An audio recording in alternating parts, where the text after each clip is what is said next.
сегодня к нам машина приехала. Toyota Camry. Қашан жасадық? Бір жыл бұрын жасадық раскоксовканы. Өздеріңіз қарап тұрсыз. Ешқандай тряпка жоқ. Мынау жерлері құрғақ. Көрдіңіз ба? Тап-таза. Обычно бұл майлы жер болып қалады.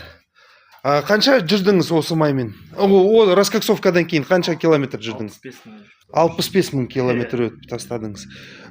Расход май бар ма қазір? Почти жоқ. Почти жоқ, да? Қазір қанша жеп жатыр? 65 мың километрнан 200-300 грамм от замены до замены. Но құймайсыз оны. Өзінен қалады ғой? 200 грамм соны құям болды. Болды да, соны, Все, вот осындай результат. Вообще 1,5-2 литр жеп жүрген еді. 1,5-2 литр, да? До замены. Ой, до раскоксовки, да. Вот. Енді қазір былай істейміз. 200 грамм басталды. Біз көбінесе айтамыз, где-то осындай моторларға 80 мың, 100 мыңға осы раскоксовка жетеді. Мынау дроссель сияқты ғой. Мынауды тазалау керек. Дроссельді 1 жылда, 2 жылда бір рет тазалау керек. Тура осындай әңгіме ғой. Әр 100 мың сайын профилактика моторға жасау керек. Енді Татачи құйған екен бұрыннан.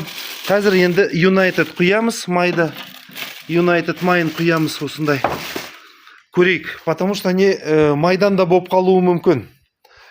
United, мысалы, ол майды жемесе, онда уже раскоксовкадан емес, тек қана май шыдамай жатқан шығар осы расходқа. Машинаның иесі айтады, вовремя ауыстырам, бірақ та Татачи құяды. Енді Татачиға бізге де ондай үлкен сенімім жоқ менде.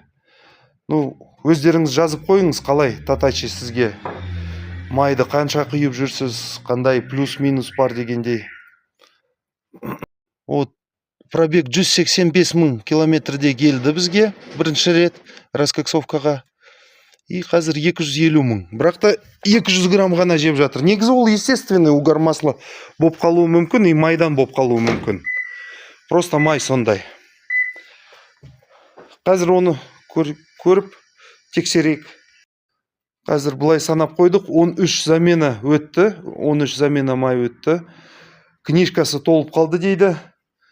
65 мыңға жетті. Бірақ та негізі ол әлі расход емес, 200 грамм ол расход негізі емес, ол естественный угар масла болып қалуы мүмкін.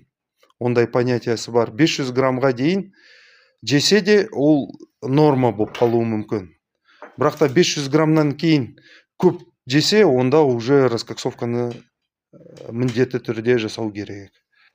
Мне кажется, причина расхода масла, видите, все в масле. Возле заливной пробки не было, может быть 200 грамм отсюда ушло. И что-то сильно масляный фильтр тоже весь в масле был.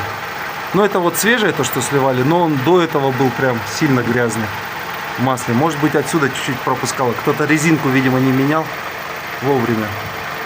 Так что я думаю, расхода масла не должно быть.